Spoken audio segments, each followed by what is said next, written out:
नमस्कार, स्वराज एक्सप्रेस में आप सभी का स्वागत है। मैं हूं आपके साथ कविता पांडे। 8 मार्च को दुनिया भर में अंतर्राष्ट्रीय महिला दिवस मनाया जा रहा है। यह महिलाओं के सम्मान और उनके सामाजिक, आर्थिक, सांस्कृतिक और राजनीतिक उत्थान को मजबूत बनाने के लिए मनाया जाने वाला उत्सव है।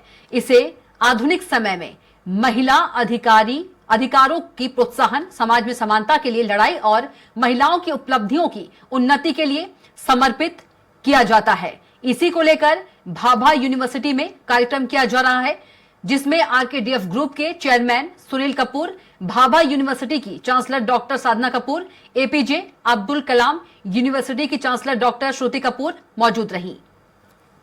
हम बच सकते हैं। दूसरी बात जो साधना जी ने कही कि महिलाओं को आगे बढ़ने में महिलाओं का एक बहुत बड़ा रोल होता है। मान लीजिए हमारे घर कामवाली आती है और रात में कोई पार्टी हो रही होती है, हम 9 बजे उसको छोड़ते हैं, तो ये हमारा काम है कि भाई हम उसको गाड़ी से घर छुड़वा दें। मैं जिस जगह एसपी रही वहां मैंने जितनी फीमेल, चाहे कांस्टेबल हो चाहे सब इंस्पेक्टर, उन सबकी एक मीटिंग लेके बोला था कि तुम्हारी वर्क रिलेटेड प्रॉब्लम क्या क्या है। तो उन्होंने बोला कि साहब महिला कैदी होती है या कोई महिला के साथ कोई घटना हो जाती है तो हमको उसको मेडिकल कराना होता है। मेडिकल कराना होता है तो 2 बजे भी रात में हमें जाना पड़ता है। टीआई साहब कई बार हमको गाड़ी नहीं उपलब्ध होती तो हमको कहते हैं कि कोई भी ऑटो से चले जाओ। तो साहब मैं अकेली उस महिला को लेके ऑटो से कैसे जाऊं? ये उनकी कई बार वर्क रिलेटेड प्रॉब्लम होती है। ये तो मैंने पुलिस की प्रॉब्लम बताई, अन्य जगह भी ऐसी प्रॉब्लम हो सकती है। तो हमारी जो महिला एम्प्लॉइज हैं, हमको उनका इस चीज का ध्यान रखना होगा कि उनको एक सेफ एनवायरनमेंट मिले और जेंडर बेसिस पर उनको जो दिक्कत आती है उसको हम दूर कर सकें। सेम देती हूँ, हम अपने घर में हैं, हम अपनी फीमेल मेंबर को उसकी पारिवारिक जिम्मेदारियां बटाकर कैसे आगे बढ़ा सकते हैं, क्योंकि कोई महिला है उसका काम उसके घर भी देखना है, उसके बच्चों को भी देखना है। यद्यपि आज पुरुष काफी आगे आ गए हैं इस काम में, अपनी पत्नी का, अपनी बहन का, अपनी बेटी का, अपने बहू का हाथ बटा रहे हैं, तो भी कुछ चीजें होती हैं जो महिलाएं कर सकती हैं। तो उसमें हम उनको मदद कर सकते हैं कि भाई आज तुमको वहां सेशन में जाना है, आज बच्चे पालने का काम मेरा है, तभी वो आगे बढ़ पाएंगे। और ये सोच निकाल लेनी पड़ेगी कि महिला सिर्फ फिल्मों, फैशन और इन सब पर सीमित रहेगी। जैसे एक चुटकुला चला था कि साहब वो बजट पेश हो गया और महिलाएं सिर्फ साड़ी की क्वालिटी देख रही हैं, तो ऐसा नहीं है। महिलाएं भी अब इकोनॉमिक्स को जानती हैं, महिलाएं भी अब राजनीति को जानती हैं। वो चुप रहती हैं क्योंकि वो बहस नहीं करना चाहती, वो चुप रहती हैं क्योंकि उनको घर में कूल वातावरण चाहिए। तो आज महिला दिवस है। कई बार मेरा बेटा मेरे से प्रश्न पूछता है कि मम्मी, कि महिलाओं का दिवस क्यों होता है, महिलाओं को हर जगह फायदा क्यों रहता है? मैंने कहा फायदा नहीं रहता, वो जो भी है अपनी काबिलियत की वजह से। अब मैं चूंकि पुलिस में काम करती हूँ तो 2-3 छोटी छोटी चीजें आपको बताना चाहूंगी। आप इसको अपने घर में जो काम करते हैं, अपने पड़ोसी हैं, उन सब से शेयर कर सकते हैं। एक डोमेस्टिक वायलेंस एक होता है, जैसे मैडम ने एक बताया कि किसी भी वर्किंग इंस्टीट्यूट में जो एक एक्ट होता है कि यदि कहीं सेक्सुअल हरासमेंट होता है तो एक कमेटी बनाई जाती है। उस कमेटी में आप अपनी शिकायत रख सकते हैं। मैं एक और चीज बताना चाहती हूँ, कभी भी आपके पास सेक्सुअल हरासमेंट यदि होता है, कोई आपको छेड़ता है, कोई टच करता है, कोई पीछा करता है, कोई अश्लील गाने गाता है, इस कमेटी में तो आइए, लेकिन आपको थाने जाकर एफआईआर करने से कोई बंदा नहीं रोक सकता। ये इसलिए है कि वास्तव में सही घटनाएं सामने आए। कई बार हो सकता है कि कोई किसी व्यक्ति पर चार्जेस फ्रेम भी कर सकता है, झूठा भी बता सकता है, तो आपको थाने जाकर एफआईआर करने से कहीं नहीं रोक सकता। आप कभी भी जाकर स्वतंत्र हैं। दूसरा, हमारा 1080 डायल 100 इस प्रकार की हेल्पलाइन भी दी गई है कि आपके साथ कभी कोई घटना होती है, आप डायल 100 करिए, 1080 करिए, महिला हेल्पलाइन करिए। आप अगर चाहते हैं कि आपका नाम नहीं बताया जाए, रिक्वेस्ट कर लीजिए वो आपका नाम नहीं बताएंगे। चूंकि टेक्नोलॉजी का युग है, आपने फेसबुक में अपना फोटो डाल दिया, मेरा रिक्वेस्ट है आप कहीं जा रहे हैं तो डालिए मत, I am in Srinagar enjoying vacation in Manali. बंदे को पता चल जाएगा आप कहाँ जा रहे हो। कितने सारे टूल होते हैं, तो आप फेसबुक पे कहाँ कहाँ जाते हो, किस दुकान में शॉपिंग करते हो, सब प्रेस कर देते हैं। तो थोड़ी प्राइवेसी बना के रखिए अपनी। जो आपके दोस्त हैं सिर्फ उनसे ही कांटेक्ट करिए। हर नए व्यक्ति को फेसबुक पर फ्रेंड वहीं बनाइए। अब फेसबुक से आगे बढ़कर इंस्टाग्राम और बहुत सारे ऐप आ गए हैं। आजकल बच्चे अब फेसबुक इंस्टा में नहीं रहते, पीछे बच्चे बैठे हैं, वो नए नए ऐप पे जाते हैं। क्यों? क्योंकि हमारे पेरेंट्स फेसबुक पे आ गए तो हम नहीं रहना चाहते। अब आपसे वो अंजलि ही बात कर रही है, आपसे सारिका ही बात कर रही है, हाउ डू यू नो?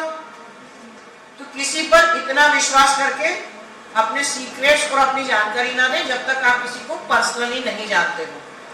अब कई सारे ऐप चल रहे हैं, आपको भी पता है, लोन के ऐप चल रहे हैं जिसमें आपकी सारी जानकारियां लेके वो आपको ब्लैकमेलिंग शुरू कर देते हैं। कई सारे ऐप आपको मालूम है कि कोई भी लड़की बनकर आवाज करता है और अनड्रेस होने लगता है और आपका वीडियो रिकॉर्डिंग करके आपको ब्लैकमेल करता है। तो मेरा सिर्फ रिश्ता है कि लड़कियां और लड़के दोनों ही इस चीज से प्रभावित हो सकते हैं। तो कोई भी क्राइम अगर शुरुआत ही होती है तो आप तत्काल पुलिस को इन्फॉर्म जरूर कीजिए ताकि आप उसमें लंबे तौर पर फंस न जाए। पुलिस आपकी हेल्प के लिए है। हर एजुकेशन इंस्टीट्यूट में एक काउंसलर का होना बहुत जरूरी है। मैं जिस भी इंस्टीट्यूट में जाती हूँ कई बार बच्चियां तो साथ साथ बच्चों को भी दिक्कत होती है कि कोई इनको परेशान कर रहा होता है, कोई इस प्रकार से ब्लैकमेलिंग कर रहा होता है, वो अपने घर में ये बात नहीं बता पाते। उनको डर रहता है कि ऐसा ना हो कि मैंने घर में बताया तो पापा मेरे को कॉलेज जाने से रोक देंगे, अरे तुमको लड़का परेशान करता है, इस प्रकार मोबाइल पे ऐसी चीजें आती है। तो कॉलेज या स्कूल में आप एक दिन फिक्स कर दीजिए, हमने वेडनेसडे फिक्स कर दिया, हमने थर्सडे फिक्स कर दिया कि साहब ये फलाना टीचर इतने बजे से इतने बजे तक बैठेंगे। यदि आप काउंसलर अपॉइंट कर सकते हैं वेल एंड गुड, नहीं कर सकते तो आप अपने ही फैकल्टी में किसी को एक काम दे सकते हैं कि 2 घंटे को आके अपनी बात तो बता सके।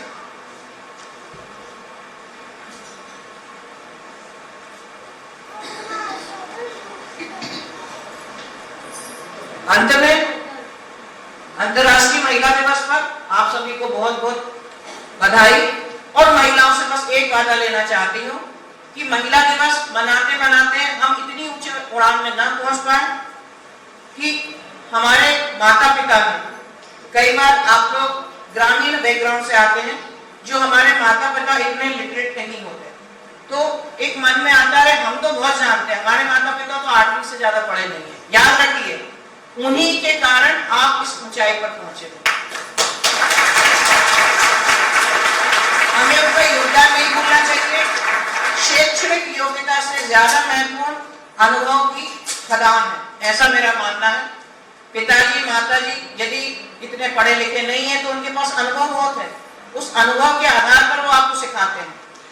आपको क्या बनना है यह आपका खुद की सोच होनी चाहिए। आपको निर्णय लेने की स्वतंत्रता होनी चाहिए, आप में स्वावलंबन होना चाहिए, आप में कॉन्फिडेंस होना चाहिए। लेकिन यदि कोई बड़ा कुछ कहता है तो उसको एक बार सुन लेना चाहिए और उसको नकारना तभी चाहिए जब आपके पास तर्क हो कि नहीं, आप जो कह रहे हो हमारे तर्क के हिसाब से सही नहीं है। सिर्फ इस कारण से उसको नकारना नहीं चाहिए कि हम आपसे ज्यादा पढ़े लिखे। और आप सभी खूब आगे बढ़े, आपको सपनों की उड़ान इतनी ज्यादा हो कि आज से 10 साल बाद आप इसी मंच पर मेरे जैसे सबको संबोधित कर रहे हो, ऐसी मैं कामना करती हूँ। बहुत बहुत धन्यवाद।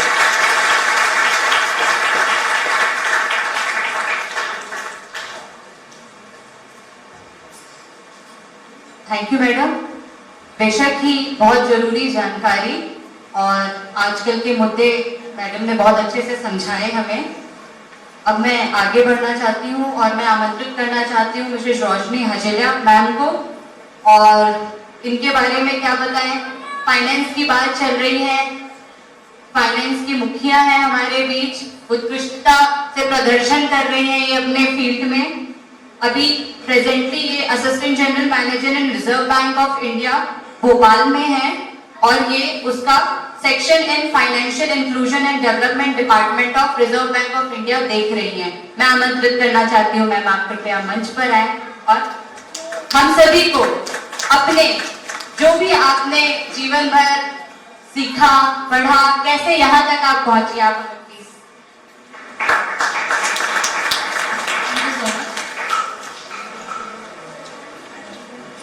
उपस्थित सभी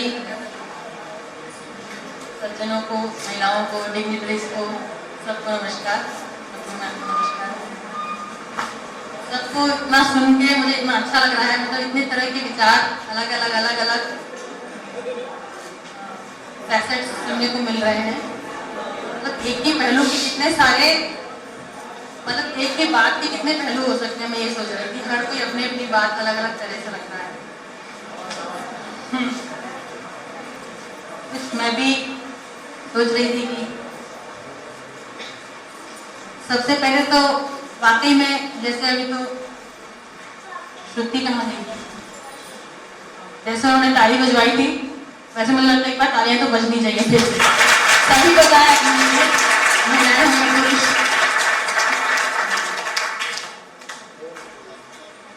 अंतर्राष्ट्रीय महिला दिवस क्यों मनाया जाता है, ये सब हमको सबको इंटरनेट पे मिल ही जाता है। शुरुआत कहाँ हुई थी, अमेरिका में 1907 में, और फिर उसके बाद 8 मार्च का दिन चुना गया।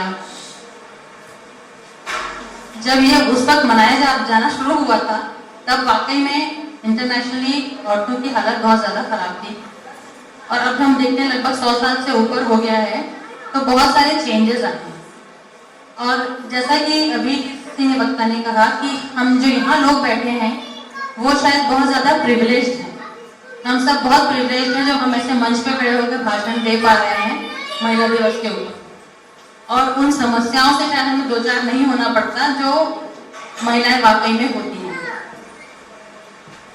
बैंक में काम करते हुए मुझे थोड़ा बहुत एक मौका मिला देखने का कि कैसे कितना वेरिएशन होता है, कितना वाइड वेरिएशन है। हम यहाँ खड़े होकर बोल रहे हैं मंचों पे जो कई तरह के प्रोग्राम्स होते हैं, और जब हम फील्ड में जाके देखते हैं, गाँव में जाते हैं, तो वहाँ पे जब हम महिलाओं की हालत देखते हूँ, मतलब उनको बेसिक चीज़ें भी हमको सिखानी पड़ती हैं कि वो आए अपने एटलीस्ट एक अगर लोन पे लेना है हमको, वो लोन लेने के लिए भी हमको उनको प्रेरित करना पड़ता है कि आप प्लीज आगे आइए और ये सरकार की स्कीम है, इसमें आपको इतने में लोन मिल जाएगा।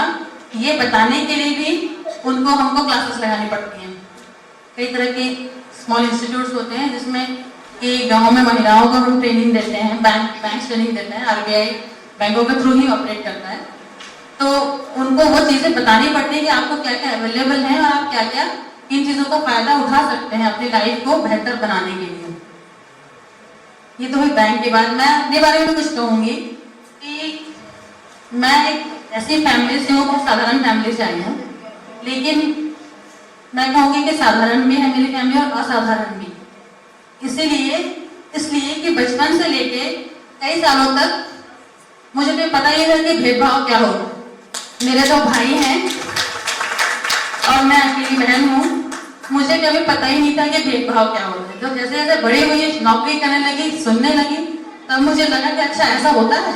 मतलब मेरे पेरेंट्स ने मुझे इतने अच्छे से पाला है, हम सब दोनों बच्चों को, मतलब भाई बहन। मुझे कई बार लगता है कि मैं क्यों ये बोल रही हूँ, मतलब वुमेन्स डे पे बोलना मुझे बहुत अजीब सा लगता है कि मैंने तो कभी इसको फेस ही नहीं किया है। तो ऐसे पेरेंट्स जिसके हों, जो बच्चों को इतनी इक्वालिटी से पाले कि उनको कभी लगे ना कि मैं लड़का हूँ कि लड़की हूँ, वो मतलब मुझे तो ऐसे पेरेंट्स सबके होने चाहिए। और मेरे फादर तो रहे नहीं, और वो जहाँ भी देख रहे होंगे तो बहुत खुश हो होंगे कि उनकी बेटी आज इस लेवल पे आ गई है कि कम से कम कुछ लोगों को 2 बातें बोल पा रही है। तो जब मैं आगे बढ़ी, जैसे जैसे नौकरी लगी, काम करना शुरू किया, फिर शादी हुई, हस्बैंड भी बहुत अच्छे मिले, वो भी हमेशा बड़े सपोर्ट करते हैं हर काम में, जो भी करना चाहो मैं करती हूँ। तो मैं उनसे ये कहती हूँ कि मैं भी आपको सपोर्ट करती हूँ हर काम में, है ना। सिर्फ मुझे ही सपोर्ट की जरूरत नहीं, आपको भी मेरी सपोर्ट की जरूरत है। तो हम तो एक दूसरे के पूरक हैं। मैं कभी भी ये नहीं बोलती कि मुझे मेरी सब फैमिली बहुत सपोर्ट कर रही है, मैं हमेशा बोलती हूँ कि मैं भी मतलब हम सब एक दूसरे को सपोर्ट कर रहे हैं। मैं कभी इस चीज को वो नहीं करती कि मेल फीमेल को सपोर्ट करे, कि मैं अपने आप से क्यों नहीं खुद को सपोर्ट कर सकती, वो खुद दूसरों को क्यों नहीं सपोर्ट कर सकती। तो मैं बहुत, हम जिस लेवल पे भी हैं, हम सब इतने प्रिविलेज हैं कि हम कमा रहे हैं, हम पढ़े लिखे हैं, तो हम अपने आसपास के लोगों को भी सपोर्ट कर सकते हैं। जो हमारे घर में हाउस होल्ड हेल्प हैं या जो कॉलोनी में गार्ड्स होते हैं, उन सबको हम सपोर्ट कर सकते हैं। मैं खुद कर रही हूँ, ये मंच है इसलिए मैं बोलना चाहती हूँ, वरना मैं ऐसा बोलती नहीं। मेरे घर में एक मेड काम करती है, उसके बच्चे को अनफॉर्चुनेटली कैंसर हो गया, तो अब उसके पास इतने रिसोर्सेज भी नहीं है कि वो उसको ट्रीटमेंट करा पाए। तो I am trying to support her, और उसको मैं हर तरह से सुविधा देती हूँ। साथ ही मैं ये ध्यान रखती हूँ कि वो जब चाहे जैसे चाहे उसकी केयर कर सके, जब वो छुट्टी लेने को छुट्टी ले सके, जब वो आना चाहे तब वो। This is the little thing, this is my bit which I am doing. मुझे ऐसा लगता है मैं उस पर कभी ये नहीं कहती कि तुम्हें डेली काम पे आना है। अगर मैं उसे ऐसा फोर्स करूंगी तो मेरी को मदद करने की जो भी मतलब मैं कर रही हूँ वो बेकार होता है। अगर मैं उसे तुम डेली आओ मेरे यहाँ काम करने और उसके बदले में मैं तुम्हें ये दे रही हूँ फैसिलिटी, इसका मतलब है कि मैं कहीं ना कहीं उससे कुछ वसूल रही हूँ। बट मैं उसको काम पे इसलिए बुलाती हूँ कि शी डिग्निफाइड, उसको ये नहीं लगना चाहिए कि मुझे कोई एहसान कर रहा है मुझ पे, मेरे बच्चे के लिए कुछ दे।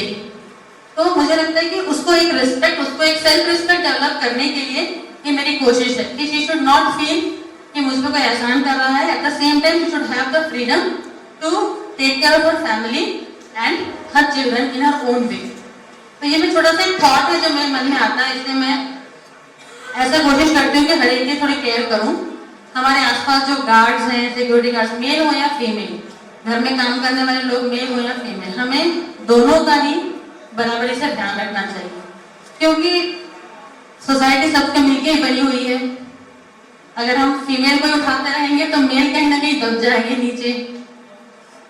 जो प्रिविलेज जिनके बारे में बोल रहे हैं, जो यहाँ बैठ के सुन रहे हैं, आई थिंक वो सारे के सारे इतने प्रिविलेज हैं कि वो मेल्स का भी ध्यान रख सकते हैं। और ये हमें मौका हमें मिला है, ये बहुत अच्छी बात है कि हम इस मंच में खड़े होकर बोल रहे हैं। लेकिन अगर आप अपने घर से बाहर निकल के देखेंगे तो ऐसे लोग आपको मिलेंगे जिनको आपकी मदद की जरूरत है, हर तरह के लोग। तो आप कोशिश करें कि अपने इस फैसिलिटीज का, अपने इस प्रिविलेजेस का उन लोगों के लाइफ को बेटर बनाने के लिए भी यूज करें। जहाँ तक रही पढ़ाई की बात, तो खैर पढ़ाई तो मैंने की खूब, जॉब भी मुझे बहुत सारी लगी थी, पैरेड ऑफिसर का जॉब भी लगा था और डीएसपी की भी एग्जाम मैंने पास किया था। फिर एंड में मैंने रिजर्व बैंक को चुना, तो रिजर्व बैंक में आके मैं बहुत खुश हूँ। मतलब काफ़ी बहुत अच्छी ऑर्गेनाइजेशन है और बहुत विमेन और सबको सपोर्ट करती है, सारे स्टाफ को बहुत सपोर्ट करती है। तो ये बहुत अच्छा मुझे मौका मिला है और इसके लिए मेरे माता पिता की भूमिका भी बहुत बड़ी रही है जो मैं यहाँ तक पहुँच पाई हूँ। मेरे पापा हमेशा ही मुझे इतना ज्यादा केयर करते थे कि जैसे बोलते हैं लायंस शेयर हमेशा मुझे ही मिलता था हर चीज का। तो अब मैं वही चीज अपने बेटा और बेटी दोनों के लिए करती हूँ। जब मेरे हस्बैंड कहते हैं कि नहीं बेटी को, तो मैं कहती दोनों को दो, ऐसा नहीं कि आप बेटी बेटी करके बेटे को भूल जाए। ये एक ऐसा एक थॉट है।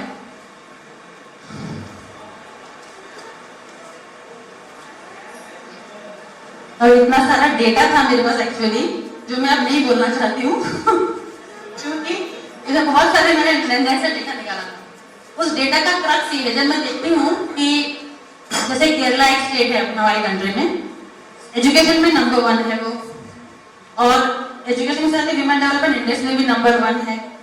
इस तरह से लिटरेसी रेट तो हाई है ही, और एवरेज बर्थ डेथ रेट है एट बर्थ वो भी वहाँ कम है। तो ये सब डेटा का एनालिसिस करके मुझे समझ में आया कि जहाँ लिटरेसी रेट ज्यादा है वहाँ पे इस तरह की कुरीतियां या बोलिए समाज में जो थोड़े से ड्रॉबैक्स हैं वो कम है। और वहीं जो स्टेट जहाँ पे लिटरेसी रेट एकदम कम है वहाँ पे ये सब चीजें, क्राइम अगेंस्ट विमेन और ये सब डेथ एट बर्थ, ये सब बहुत ज्यादा। तो इसका मतलब ये है कि अगर हम पढ़ाई अच्छे से करवाते हैं बच्चों को, तो अगर लिटरेसी रेट बढ़ता है तो बाकी चीजें अपने आप ही कम हो जाती हैं। तो ये पढ़ाई हमें दोनों को करवानी है, लड़का लड़की दोनों को इस तरह पढ़ाएं और इस तरह बढ़ाएं कि दोनों एक दूसरे के पूरक बन के आए, और तभी हम बाकी चीजों में किसी तरह के डेवलपमेंट की उम्मीद कर पाएंगे। और एक चीज और मैं कहना चाह रही थी कि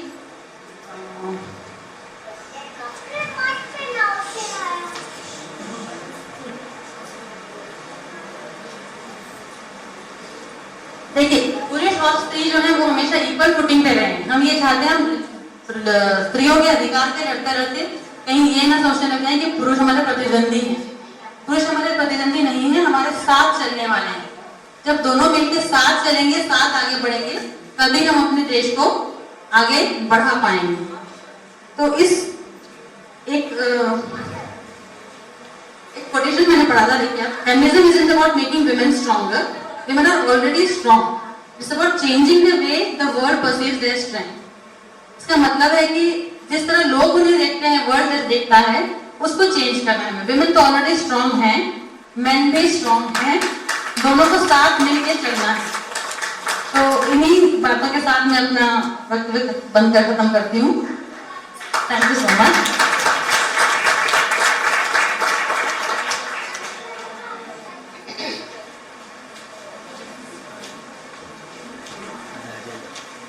थैंक यू मैम।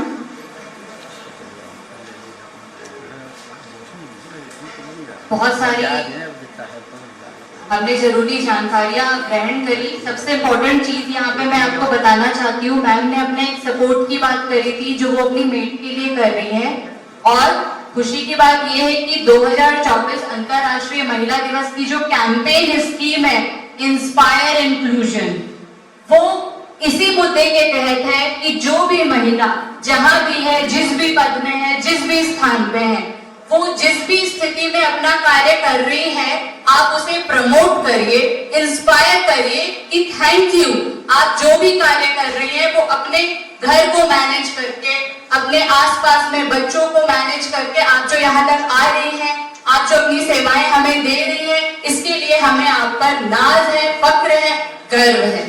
तो जोरदार तालियां यहाँ हमने आज का कैंपेन समझा। समय की कमी के कारण हमारी सबसे होनहार जो यहाँ इंटरनेशनल क्रिकेटर विमेन मौजूद हैं, मिस सौम्या तिवारी, एक बार जोरदार तालियां। भोपाल की मुख्य 12 महिलाओं को जिनको सम्मानित किया गया उसमें हमारी सौम्या तिवारी का नाम आता है। जोरदार तालियां। क्रिकेटर है, स्पोर्ट्स पर्सन है, प्रैक्टिस का टाइम हो रहा होगा, मैडम मैं आपको आमंत्रित करना चाहती हूँ कि आप मंच पर आए और आज जो आप हमको सम्मानित कर रही हैं, हर दिशाओं में हम लोग फक्र से अपना माथा ऊंचा उठाए हुए हैं, उसकी सूत्रधार आप खुद हैं, सौम्या तिवारी। जोरदार तालियां। Thank you all. और सबसे पहले भाभा यूनिवर्सिटी को थैंक यू कि आपने मुझे यहाँ इनवाइट करा, और मुझे काफ़ी अच्छा लगा आप सबसे मिलके, इवन आप सबसे दोबारा से मिलके, क्योंकि हम लोग पहले भी मिल चुके हैं। तो जैसे आज वुमेन्स डे है, तो सबसे पहले सबको हैप्पी वुमेन्स डे। और मेरे पास ज़्यादा कुछ है नहीं बोलने के लिए, और ना मैं प्रिपेयर्ड हूँ स्पीच के लिए। तो बस इतना ही कि आप लोग जो भी और जिस भी फील्ड में हो, बस उसमें डिसिप्लिन के साथ और अपने इंटरेस्ट के साथ